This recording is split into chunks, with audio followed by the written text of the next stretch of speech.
My name is Ida LeBlanc. I am the General Secretary of the National Union of Domestic Employees Nude in Trinidad and Tobago. Even though they have 10 categories that can move freely, there is nothing in place really to ensure that domestic workers move freely. For example, who is a domestic worker? You know? The people that we have to meet at the borders, the immigration, they don't all form they don't have a fair definition of what is a domestic worker, who is a domestic worker, and what is domestic worker.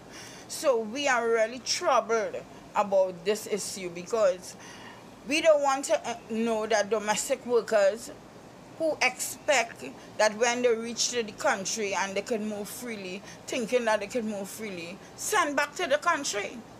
Because some domestic workers will really have to save for months, even a year and more, to get that money to travel.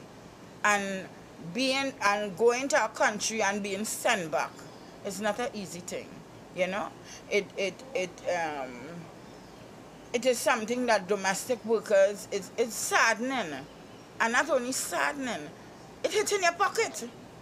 Because when you save this money thinking you're going to make a better life for you and your children and whoever might be depending on you, you fall deeper into this poverty pit.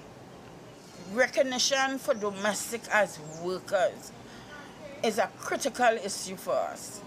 This is a burning issue for us. This is the issue that we really started off with when we established our union in 1982. And to date, in 2013, the situation remains the same.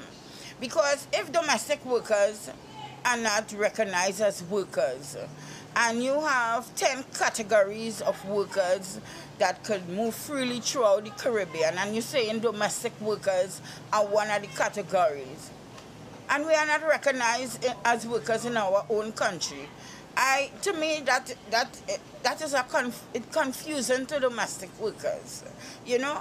And all we are asking governments to do is to ratify the Convention 189, which spells out all the protections that domestic workers need and should have, you know. And that convention also tells you about what is domestic work, you know, and who is a domestic worker. And if governments can just use that as a guideline, you know, in seeking to protect domestic workers, well, that in itself will undermine all the other discrimination that domestic workers have to face daily.